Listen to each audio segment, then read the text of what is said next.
আফিফ হোসেন ধ্রুব এই মুহূর্তে অবস্থান করছেন অস্ট্রেলিয়ায়। বাংলাদেশ হাই পারফরম্যান্স দলের ব্যানারে খেলছেন টপ এন্ড টি-20 টুর্নামেন্টে, যেখানে এই ব্যাটারের শুরুটা হয়েছিল বিগ ব্যাশের দল মেলবোর্ন রেনেগেডসের বিপক্ষে ডাক মেরে। পরদিনই তাসমানিয়া দলের বিপক্ষে মাঠে নামেন আফিফ। সেই ম্যাচে আউট হওয়ার আগে করেছিলেন 10 রান। টপ এন্ড টি-20তে তিনি সবশেষ ম্যাচ খেলেছেন বুধবার 14 আগস্ট অ্যাডিলেড স্ট্রাইকার্সের বিপক্ষে। সেখানেও ব্যাট হাতে বড় রানের দেখা পাননি তিনি। এদিন 6 বল খেলে করেছেন 2 রান। 3 ম্যাচে 4 গড়ে 12 রানই তার সম্বল।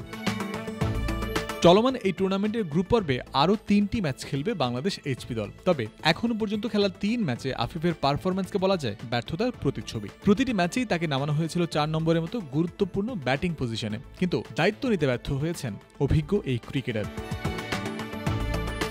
এদিকে টপ এন্ড টি-20 শুরু হওয়ার আগে পাকিস্তান এ দলের বিপক্ষে একটা ওয়ানডে ম্যাচেও খেলেছিলেন আফিফ। সেখানেও পেরোতে পারেননি সিঙ্গেল ডিজিটের ঘর। সেই 6 আগস্ট তার সঙ্গী হয়েছিল 5 রানের একটা ইনিংস। আন্তর্জাতিক ক্রিকেটে ধ্রুবর অভিষেক হয়েছিল 2018 সালে।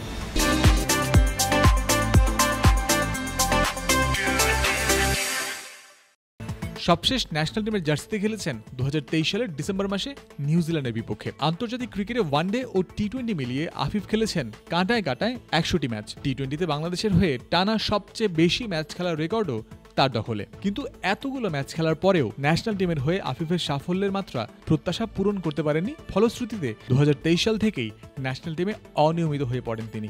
বাদ পড়লেও আফিফকে ছুঁড়ে ফেলেনি বিসিবি।